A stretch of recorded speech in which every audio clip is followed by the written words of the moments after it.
USC staying hot on the recruiting trail. Lincoln Riley, I think the hire of Chad Bowden in the offseason as GM from Notre Dame has paid really, really strong dividends early on here. They've been on a nice run, and a couple big ones to talk about here. One of them that just broke here in the last hour. But first, we'll start with the big boy, Tomuhini, Topui, and then we'll get to Cohen Brown, a wide receiver, after. So if you look at these two pickups, they really do have Bowden's name all over it, because we'll get to the wide receiver position in a second. But starting with Tom, you want to keep the best players home, the blue chip elite players, particularly at positions that are hard to find, like nose tackle, 330-pounder with athleticism. And you also want to continue to build up what's historically been a very strong Polynesian pipeline to the University of Southern California.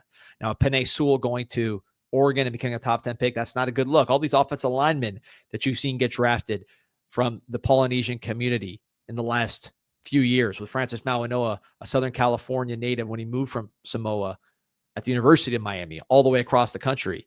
So these guys that have been leaving should not be leaving if you're a USC fan. You got to keep those guys home, build a strong foundation and a core. And you've had, like, Jaden Mayava, right? You've had guys from that community play major roles for the team, but you need a critical mass of the absolute best. Too many of them going to schools like Oregon State and going first round, Arizona, Miami, Florida, Oregon.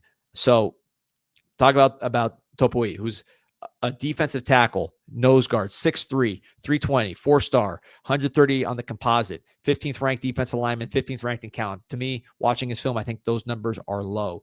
Originally committed to Oregon, which we just talked about earlier, despite playing in a Southern California power, decommits, quickly goes to the University of Southern California. I know that Miami was in the mix here. UCLA was trying to get in the mix here, but ultimately USC gets it done pretty fast, and they got to be excited about the size, the ability to play nose, but also the athleticism to play some offense, get some carries, score some touchdowns, 42 total tackles, 10.5 for loss, 6.5 sacks, defensive MVP in a loaded Trinity League.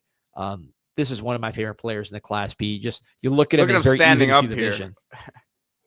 Yeah, you see the vision. You say, okay, this guy's, he's two gaps in high school a little bit, so he can definitely plug the middle, but he's also athletic enough to make plays like that in the backfield. If you ever need a fullback, you can do that as well. But I think really you want this guy to just help build back your defense to the point that it was under Pete Carroll, where their lines were the best in their region, which has not been the case for too long.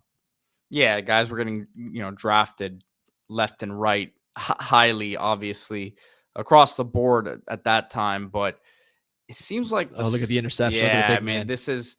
I mentioned it the other day when I think we were talking about him on our Miami show.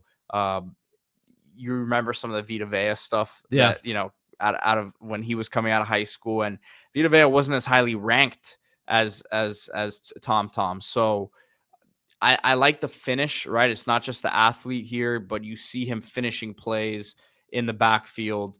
I mean, nice move. But sometimes you see these big guys who are making the initial move. And listen, he should be winning a lot of these one-on-one battles at the high school level with the size and the speed that he has. But, I mean, look at this. He picks it up and scores. I love the player. I think this is a statement pickup. And like you said, you just shouldn't lose someone like this from a local power.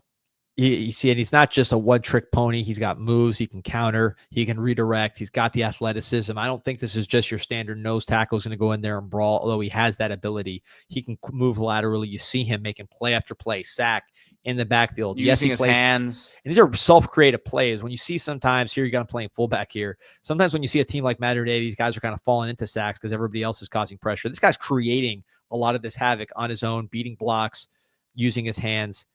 You see him right here. Again, this is the best competition you can get in the Trinity League. Shedding a block, making a play. So I believe that Bishop looks like Gorman? Yeah, I mean, it is Bishop Gorman. I see SJ Alafatuli, number one center in the country out there. So even better competition on that play. And then you see him getting after the quarterback. Yeah, huge pickup here for the Trojans. And again, not the only one that they've gotten here in the last 24 hours. As just a little while ago, wide receiver from Texas, Kohen Brown, committed to the Trojans. Yeah, with Kohen Brown, this another way of looking at Bowden as a GM. Not just keeping the Poly kids local, not just keeping the LA kids local. It's also about evaluating. And you go get a guy like Kohen Brown. This guy had offers. He was a clear P4 prospect, but he was the number 92 player in Texas, not somebody who was on the top of the boards on paper. But then you say, okay, 5'11", 175, actually looks stronger than that in his video. Waxahachie, Texas, Ellis County, right outside Dallas, Fort Worth. Statistically, it's there. 54 catches, over 1,084 yards, 11 touchdowns. You want your high school receivers to be productive. It's a big indicator. Rush the ball. Also played some defensive snaps, had 2 sacks. But I think the thing that stands out with Kohen Brown is what you're seeing right here. 10-6 in the 100 meters, ran that as a junior. So Bowden's trying to get ahead of it with some just, hey, who's got traits? Who's got toughness? Who's got enough size that they're going to grow? And then if I get this guy up and running, I got a 4-4, 4-3 type receiver with more than enough size. And I'd have to, go crazy to land him because I'm going into the heart of Texas for the number 92 player in the state. Guys like this sneak away all the time. Look at Ashton Jeanty, maybe the best pure player in the country last year, coming from really a very similar area to where Brown is from, in that Dallas-Fort Worth area, having a track background, not quite as fast as Brown, but blossoming into an elite player. Maybe they see some of those things in Kohen Brown. There you see him, even those receivers, you see him running with the ball there, and he has that ability as well.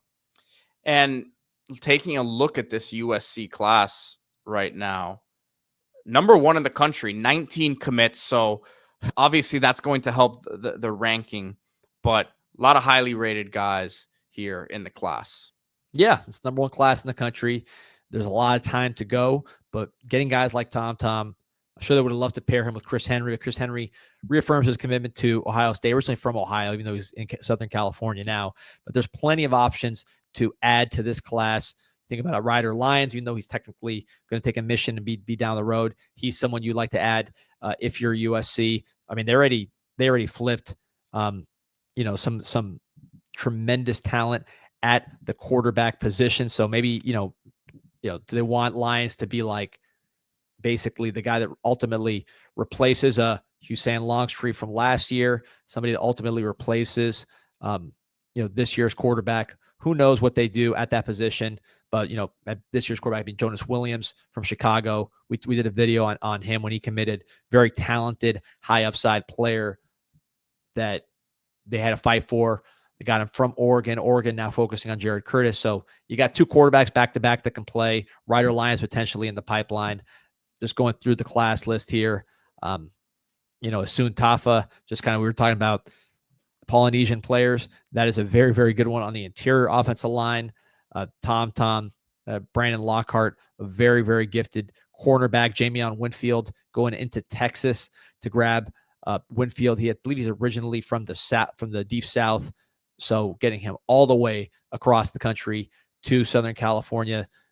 Samodi Kotaanga from Rancho Santa Margarita, very good program there.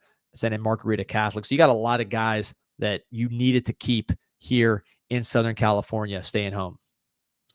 Well, Lincoln Riley, man, good start here to Chad Bowden's career at USC, and obviously success on the field could only help that moving forward. Trojans fans, keep it locked here on Group Chat Sports. Hit that like button, subscribe to the channel if you enjoy content like this, and we'll be back tomorrow. So hit that like, subscribe. Thank you all for watching the live show today. See you tomorrow.